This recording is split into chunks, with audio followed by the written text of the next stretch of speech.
And then the only men that were allowed up here were the men who had to help with the operations of the voyage. Other than that, they had to be kept downstairs. Now, if you have chickens, you know that in order for chickens to lay their eggs, they need to get what? Sunlight. They need to get what? Sunlight. Sunlight. So the chickens were brought up every day to get fresh air and sunlight. The chickens were treated better than the men because the chickens provided food.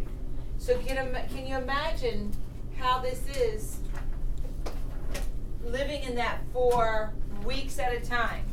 Do you have your mom there to take care of you? No. No. Do you have, back then, of course, the women helped cook and feed and clean up after the men. Are there any women on this voyage? Absolutely not. There are only men and a few boys.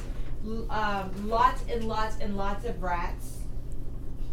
Rats are just covered this place. And a couple dogs, I think, and maybe a cat or two. I can't remember about the cat. But anyway, all right, let's begin. Chapter 3, Blood on the River. So now we're going to follow along in the book because you haven't read this chapter yet. So I need your fingers to keep your place, and you may put your dry erase aside for now, please. Looking at page 14, chapter 3. Again, we begin with a journal entry. The 5th of January, 1607, we anchored in the Downs. But the winds continued contrary so long that we were forced to stay there some time, where we suffered great storms. When he says the winds were contrary, that almost means like he's personifying the wind, saying the winds are argumentative. The winds are not being cooperative. And you need cooperation from the winds in order to have the sails go in the right direction. So do they have motors they can start up, pour some gas in, get the motors revved and make their way? No, it's not like these cruise ships some of us have been fortunate enough to sail on, where there's a huge engine room and they steer the ship, right? So they have to depend on the winds, and the winds were not cooperating. And I'll have a better picture to show you. Or I think I've shown you already what the sails look like. And that was written by Master George Percy.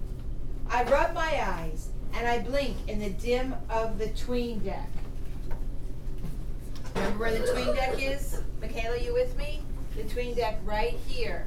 In between. It sort of makes sense, so you can visualize that. The ship pitches and rolls. I only know it's morning because of the bit of light that peeks in around the gun ports and the closed hatch, and because the roosters and hens down in the hold know, and they have started a racket. The 'tween deck reminds me of the root cellar at the orphanage, with its close walls and ceiling. It is one long room running almost the length of the ship, though one can hardly walk for the barrels and the crates that are taking up most of the room. At first, a few of the gentlemen hung pieces of cloth to make partitions, since they thought they deserved some privacy, but those have all come down now in favor of setting up crates as card tables and barrels as sitting tools for their card games. The chickens are luckier than we are. Most days their crates are brought up on the deck and they get fresh air to breathe. And the ship's cats and 2 dogs have the run of the place. So do the ship's thousands of rats. We passengers are only allowed up to empty the slop buckets or get the stew pots for our meals. Captain Newport says he doesn't want us getting in the sailor's way up on deck. We are all seasick and bored, and we are going absolutely no place. Keep your feet on there, please. We have nothing but storms and wind blowing the wrong direction for weeks now. And so we sit anchored in the cold, close enough to see England's shores, but still trapped down in this hole of a 'tween deck with a stench of urine and vomit and chicken dung. The gentlemen complain constantly. They want to sail back to the shore and go home. Sir Edward Maria Wingfield is the most vocal in his complaints. See where we are? Put your finger on it. He is furious at Captain Smith, who keeps reminding the gentlemen that they have signed a 7-year contract with the Virginia Company, and they can't quit this voyage. can see why Master Wingfield wants to quit. Even living on the streets is better than this. Next to me, sleeping in our bed, a straw and canvas mattress thrown over some barrels, are Richard and snot-nosed 9-year-old James. James is servant to the gentleman George Percy, and afraid of everything. The men sleep two to a bed, but all three of us boys are crowded in together. There is a fourth boy, Nathaniel. He is older than I am, probably 13 or 14. It's a good thing he's on one of the other ships, or they'd have us sleeping 4 to a bed. I kick James to wake him. Give me some room, you little worm.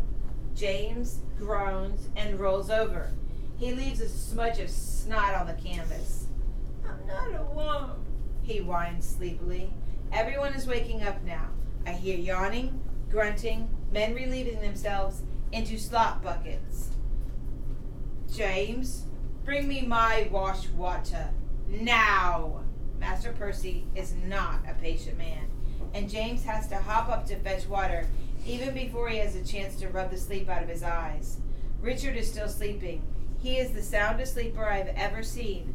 Not even roosters crowing and men clumping right by his ear wakes him. But Reverend Hunt is very ill with the seasickness, and he will need help. I jostle Richard hard. He groans, but he doesn't open his eyes. Fine, I think. Let him get a lecture on slothfulness from Reverend Hunt. James and Richard have become good friends to each other, even though James is a gentleman's son and Richard is a commoner. They are not my friends, though. I have kept my distance from them and from everyone else on board the Susan Constant. Instead of trying to decipher which of the men are to be trusted and which are not, I have made it simple for myself. Trust no one. Okay, boys and girls, decipher. That's a big word. Write down what you think a synonym for decipher could be. You may need to go back and use some context clues. What word could you plug in for decipher and have that still make sense? Be a little more specific. Good. Yes. Wow, you guys are so good. And you go back and you plug. Get a little more specific. Okay, yes. Once you have it and I've nodded, you may erase it. Good. I'm saying figure out, find out, decide, solve the problem. All of those can work. I try to, instead of deciphering, I just don't trust anyone. Does that tell us something about Sam's character traits? Yes. What do you think? He kind of sounds like Bradley. I love that connection. Good, Chad. He sounds like Bradley. If he doesn't trust anyone, sort of tells us he's an independent. He's trusting. I was going to say trustworthy, but that doesn't make sense. He's untrusting. He doesn't want to depend on anyone. Distrusting. Dis means not, right? So he just doesn't want to get hurt. Instead of getting hurt and taking a chance, he's just going to stand guard and kind of putting walls up all around him. Like he's so independent, he doesn't need anyone. Captain Smith is, and I'm on the top of page 17, the first whole paragraph. Captain Smith has not beat me yet. Please keep your fingers with me so I know you're along. He does not seem inclined to, but you can never tell. There is not much required of me on board ship, just to bring him his wash water in the morning and empty his slop buckets we use all day. By now, and I haven't given you the meaning of this, I'm hoping you use context clues, but by now can we all figure out what a synonym for slop buckets is? Yeah. What? Okay, but what would our modern day slop bucket be? Toilets, right? Are they mobile? Can we pick them up and... No, we don't need to because all we have to do is push that little lever and it takes it out with our plumbing, right? Do they have plumbing back in the day? No. No, and for sure not on a ship. So slop buckets are their wastes. That is why there is so much time for the bubbling up of discontent. And today is the day it boils over. have had enough, Master Wingfield announces. The food is monotonous and salty. The commoners stink and the storms will not cease. We will sail back to London at once. Who is with me? I, several of the gentlemen call out. We are with you. We are ready to turn back. Captain Smith stands and addresses them. Are you all cowards? He demands. Are you liars? Were you lying when you signed your contract with the Virginia Company? I cringe. Captain Smith is especially angry today, and I know that he has gone too far. I have seen how these gentlemen wield their power when they are insulted. How did Captain John Smith insult them? Yes. Master Wingfield answers Captain Smith in a low growl. Everyone growl with me. Ready? Let's growl this together. You have forgotten your place, Mr. Smith. So was it a question? It was a statement. Let's say it again. Let's say it with a little bit of an accent and a little growl in our voice. You have forgotten your place, Mr. Smith. How many of you feel a cringe when you hear your parents talk with their teeth clenched? Oh, I know. I know if I heard that as a kid. So my mom didn't yell. When she got mad at us, she clenched her teeth. Mary Lynn, go to your room. Whew, I didn't want to hear that. Clenching your teeth and growling shows such anger, doesn't it? It's just like you are ready to boil over. You are ready to explode. They should never have sent you gentlemen on this voyage. Captain Smith nearly shouts it. Now wait a minute. Did Master Wingfield have any impact on Captain Smith's anger? Yep. Yes. All of it. Absolutely. Did he make him quiet down though? Do you think that changed his attitude? No. No. I don't either. I mean, yeah. So let's go back. It says, they should have never sent you gentlemen on this voyage. Captain Smith nearly shouts it. You are all weak, every one of you. You know nothing about survival.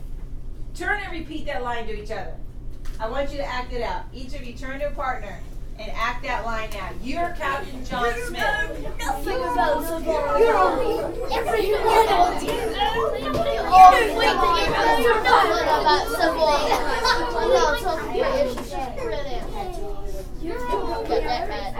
Do you feel Captain John Smith's anger? nothing about survival. How would you feel if you're on a ship?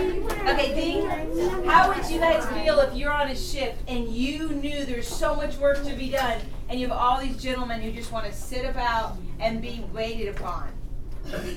Then don't you think you would start to feel that boiling anger? Okay, Master Wingfield is livid. I think he is about to thrash Captain Smith. Write it quickly. A synonym for livid on your boards. Crash. No, livid. Master Wingfield is livid. I think he is about to thrash Captain Smith. What could you plug in for livid? Yes, a better one. Wonderful. Yes, but even more intense. Don't erase yours yet. I want you to share if no one else comes up with it. Yeah, synonym for livid. Master Wingfield is livid.